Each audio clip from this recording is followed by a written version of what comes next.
Saudara anggota Koramil 08 Durensawit Jakarta Timur menangkap seorang tentara gadungan yang kerap beraksi di perumahan warga.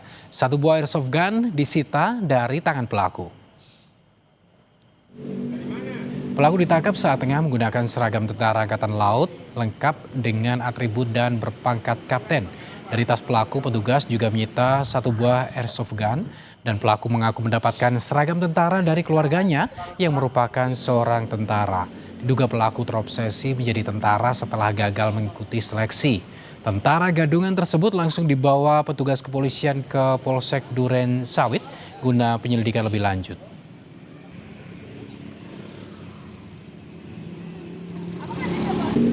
Keterangan dari beliau sih katanya dia daftar TNI udah beberapa kali, katanya gagal, mungkin frustasi atau gimana, saya nggak tahu juga itu.